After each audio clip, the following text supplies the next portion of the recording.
Welcome to the System Simplified podcast, where we feature top leaders who share stories on how to successfully systemize a business. Now, let's get started with the show.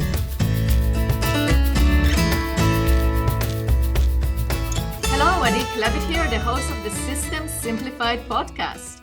We're a feature top founders, entrepreneurs, and thought leaders about systematizing a business. And today's episode is being brought to you by Business Success Consulting Group, where we create, document, optimize, and implement processes and procedures so businesses can grow and thrive. And today's guest is Noah Rosenfarb. Hi, Noah. Hello, thank you for having me. You are very welcome.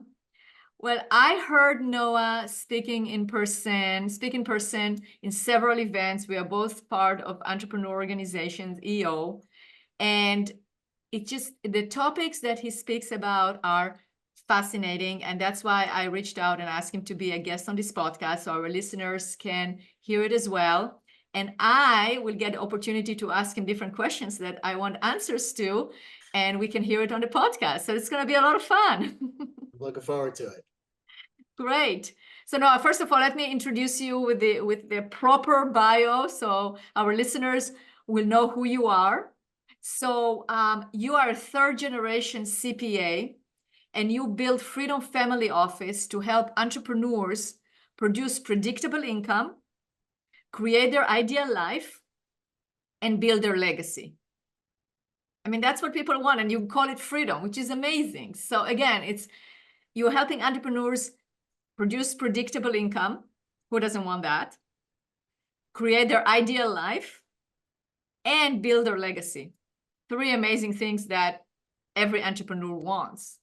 So you've written 4 books, and you took a company you founded public, and you completed about 50 real estate investments valued in excess of 900 million.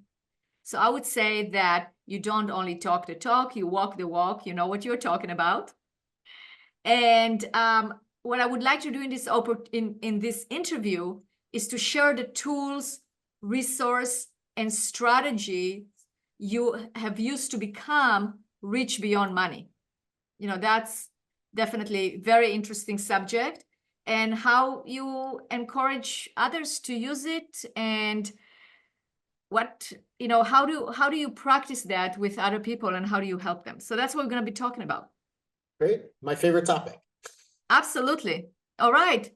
Rich beyond money. What does that mean? I think it means something different to everyone, but the way I've defined it is that you have financial freedom. So you have enough income every month to cover all the bills that you want. That's the rich part. And then the beyond money part, to me, means that when you look at your life, when you look at your calendar, when you think about the things that you're doing, you're really happy with how you're spending your time.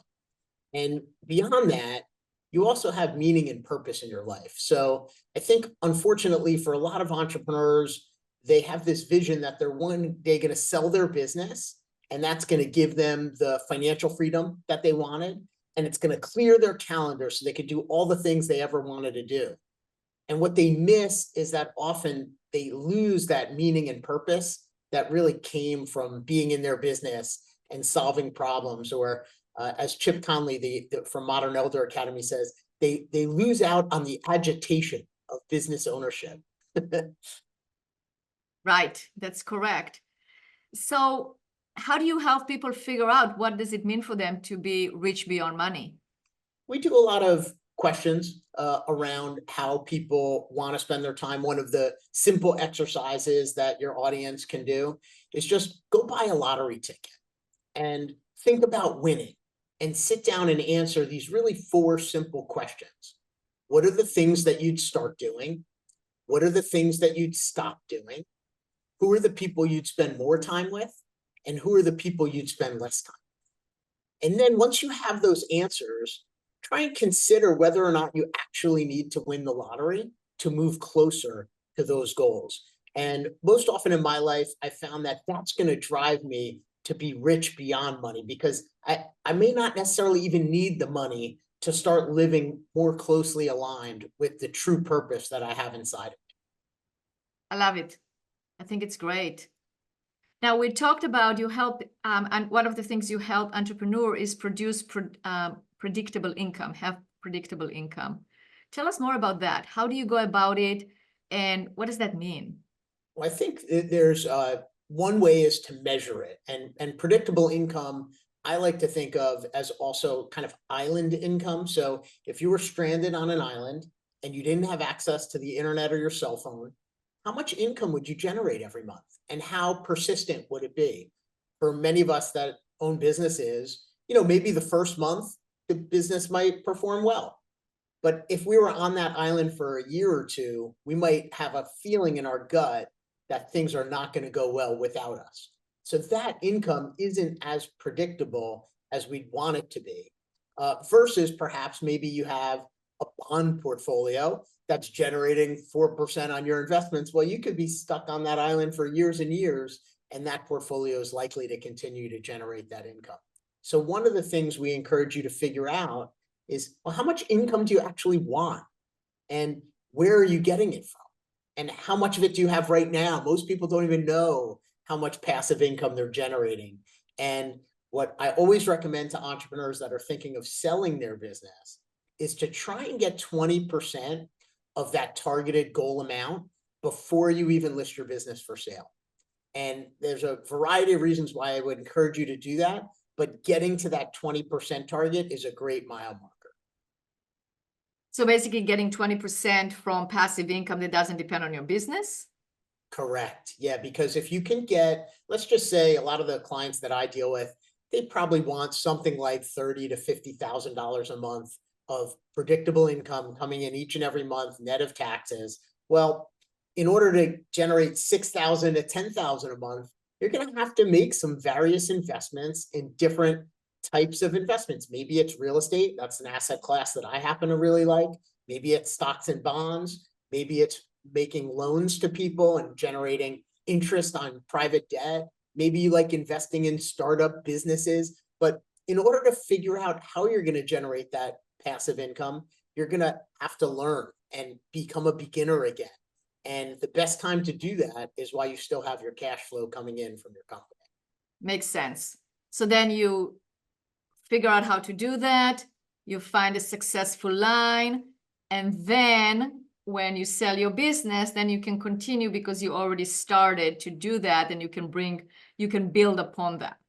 Yeah, I was just actually reflecting this morning on how much money I've lost over the years. And, I don't expect to never lose money again either, but, the things I've lost money in, I tend not to continue to invest in as often as the things where I'm consistently making money.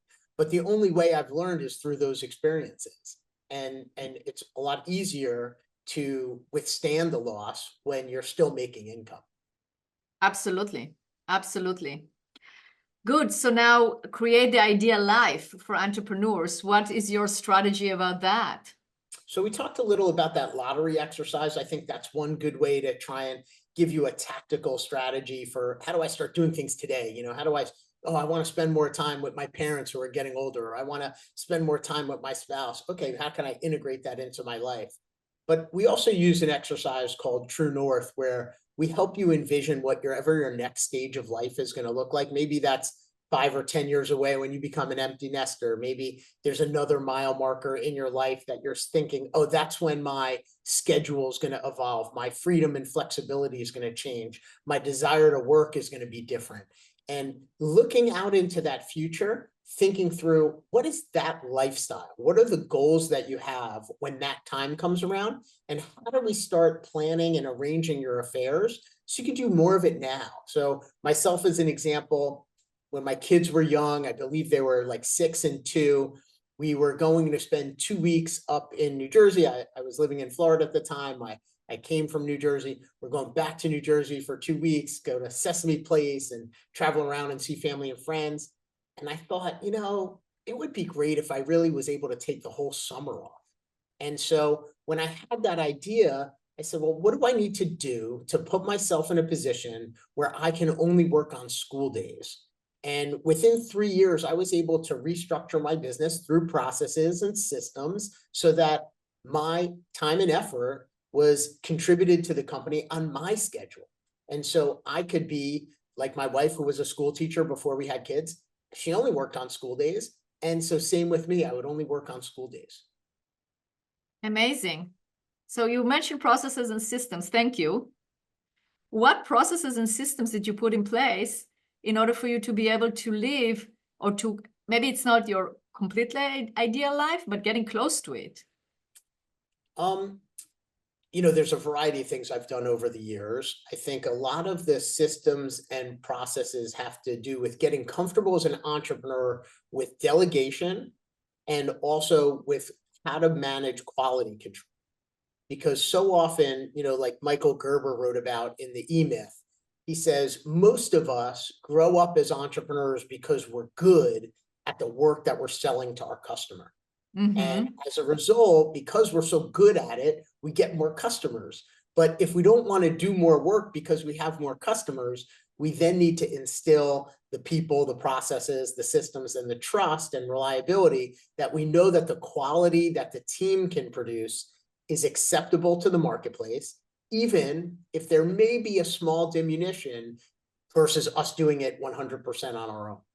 And Absolutely. that leap of faith, I think, is the hardest one for a lot of entrepreneurs to get over, because they recognize, wait a minute, I'm better than everybody, and the true power, which is what I feel now in the business that I'm in now, is I believe the quality's improved by the results that my team's able to produce versus what I was able to produce. But it took me a long time to get there.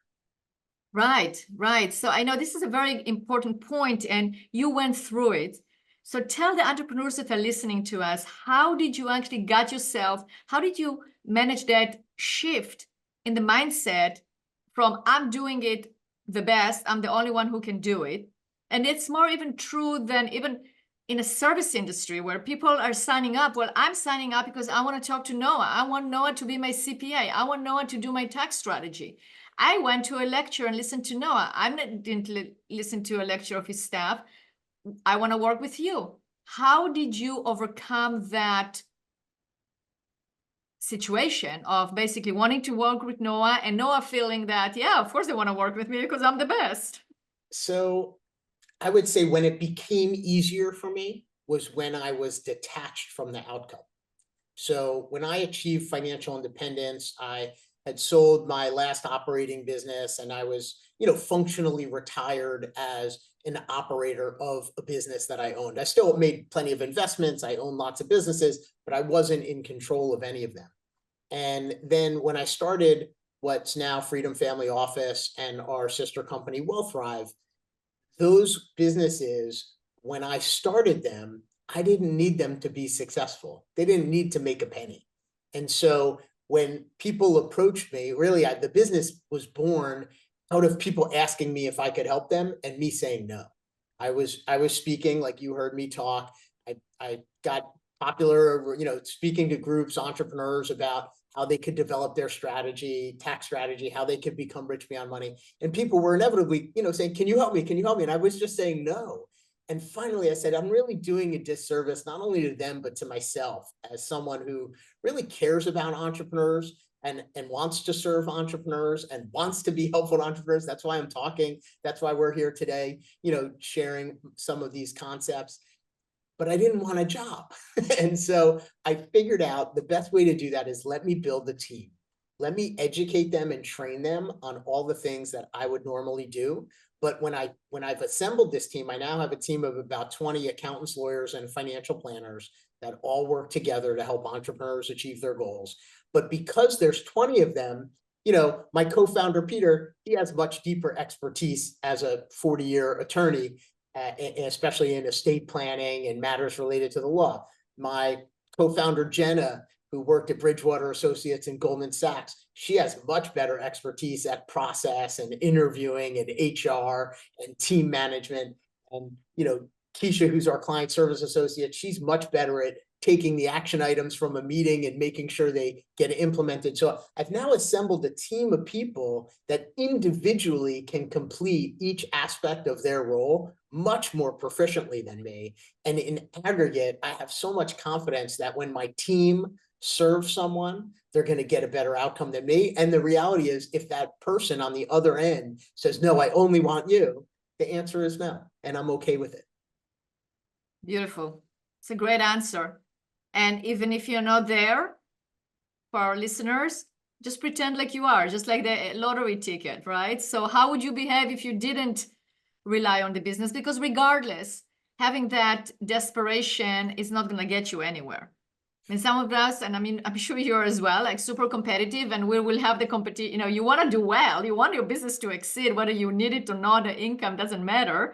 Because as you said, there is more, it's reach beyond money. So it's also that satisfaction that you can help as many people as you want, as you can, or that satisfaction that your team is doing well, you know, that drive, not necessarily I'm going to work for my paycheck, but I'm going to work to fulfill my purpose. That is enough of a drive, but you don't have to come from desperation. So that's what you're saying. It's kind of like you didn't need to, so then you did. And also, I would add that my scorecard evolved.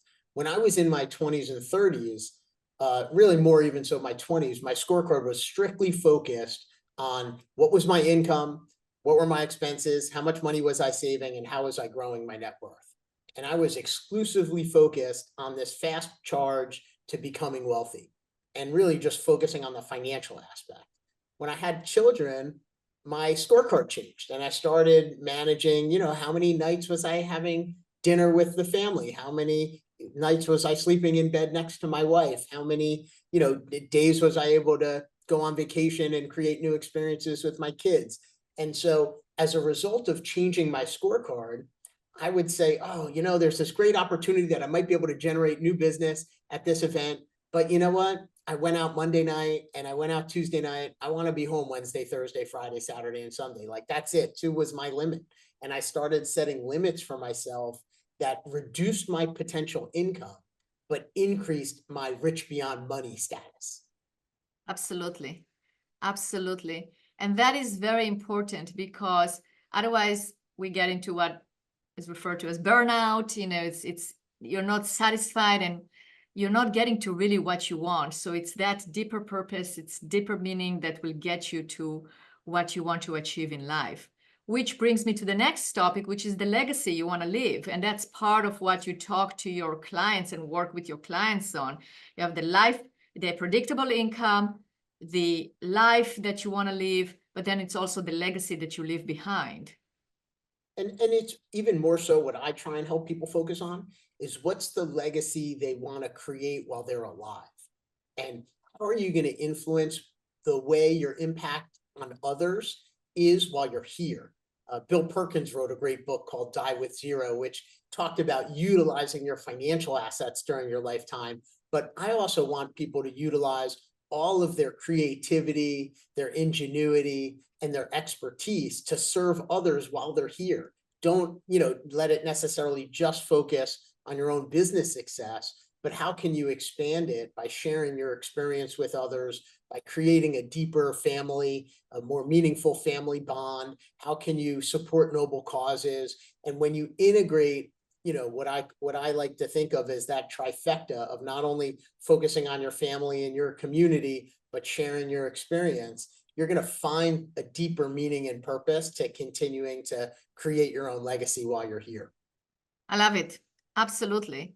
Because you want to enjoy that. And that's how you also leave legacy. It's not just with money, it's also with action. So if you want to go to South America and volunteer and build houses, you can do that. But then you are really creating the legacy, and you see that in time. I mean, you see what you're doing. So I think it's a very smart approach. You know, we talked about how you help entrepreneurs. We talked about the philosophy. What are some of the mistakes that you see that entrepreneurs make in regard to their wealth and money? So my primary focus that's unique in the marketplace is that we really help entrepreneurs dial in and develop a tax strategy. So many of the entrepreneurs that we see rely on their accountant to prepare their tax returns. But when they ask them, you know, what else should I be doing? They get a blank stare. They get, you know, no ideas. And they don't know, what does that mean? Does that mean there's really nothing else out there? And one of the messages that I'm trying to carry to our EO community, to the entrepreneurial community at large, is that there is more that you can do. You need to have a tax strategist on your team, especially if you're a high income earner. If you're making, kind of good money, but not great money, yeah, tax strategy may not play as big of a role. But the clients that I particularly work with, people earning $1 million or more, they can save a significant amount of money if they're willing to invest in developing their tax strategy. And so that's, I would say, a key area of focus that is often overlooked. Absolutely. Now, Noah, what about a purple? Let's talk about purple. So I'm always wearing purple. Always wearing purple, and I love purple, but tell us why. So purple became my favorite color. Growing up, it was blue. I joined a college fraternity, which is known as Fiji, Phi Gamma Delta. Our color was royal purple. So royal purple became my favorite color. And then as business went on, about maybe it was 5 or 6 years ago, David Randell gave a talk at EO South Florida. His book is called Freak Factor. David's a wonderful speaker, and he wore pink. And David ended up facilitating a family retreat for my family. I've gotten to know him. And what was interesting was kind of observing how his personal brand got affiliated with the color pink. And I thought, you know what? I like purple, so why don't I affiliate my own personal brand with a color? And everywhere I go, I'm wearing either a purple shirt, I got purple shoelaces, I have a purple watch, I have a purple suit. And so it's an easy way for people to think of me as, oh, yeah, no, what the guy that wears purple. So it's a great connection point. And, royal purple is obviously the color that people associate with royalty. And so I think royalty it's a and good brand aesthetic association and as high, well. high level, absolutely. And I love purple. Purple is actually my favorite color, believe it or not. I actually have even a purple couch at home. Oh, wow. And I love purple. So I think purple is great, but it's, as you said, it's memorable. You can remember, it's like the guy in purple. Oh yeah, of course I know the guy in purple. He gave a great talk about tax strat, but then there is a connection, but it's really easy to remember. Thank you. Yeah. And I found that, everybody needs a hook. Everybody needs something, a way to be memorable. And, I'm short and I'm overweight and I'm Jewish. And so those aren't always the best descriptions to say, do you know Noah, the short, fat Jewish guy? So purple's a lot easier. I love it. That's and, great. And the other hook, you mentioned it at the outset. So I'm a 3rd generation CPA. That wasn't something I talked at all about earlier in my career, but I've recognized there was a time where I was not going to be a CPA any longer because I haven't prepared tax returns in decades. And so there was a time that I was going to drop my CPA designation. And I actually put out a post on social media. I didn't own a business. There was really no reason for me to continue to maintain my designation. But people said, Noah, it's so much of who you are as someone that's high integrity, that's, intellectual, that has a good brain, that thinks about money, so it really associates with your personal qualities. You should really keep it. And that's when I was like, you know what, I'm a 3rd generation CPA. Let me put that out in the marketplace a little bit more. Makes sense. So it's really building your personal brand, which I love what you did, and it's working, obviously, because you're very successful and you're well-known, well-respected in the entrepreneurial community. And it's obviously it's your knowledge and what you do, but in order to open doors, you have to show up, and that's what you do. Absolutely. So if people want to hear more, want to connect with you, learn more about you, learn from you, where can they find your books and how can they connect with you? So my social media content is relatively active. I'm always posting new content about taxes and wealth and investments and lifestyle, real estate. So you could find me on Instagram or Facebook or LinkedIn. I think we're launching a YouTube channel pretty soon, but if you connect with me on any of those channels, you'll be sure to follow along and hear what I'm posting. If you wanted to connect with my team to talk about your own situation and see if there might be ways that you could increase your income and become closer to living rich beyond money, you could go to talktofreedom.com and you'll schedule a call with our team and we could see how we might be able to help you. I'd welcome the opportunity to hear from your listeners, some success stories that they have around planning their tax strategy with our Freedom team. Fantastic. Well, Noah, it's been a pleasure having you on the podcast. Thank you so much for being a guest. Thank you for having me. I really appreciate it. You're very welcome.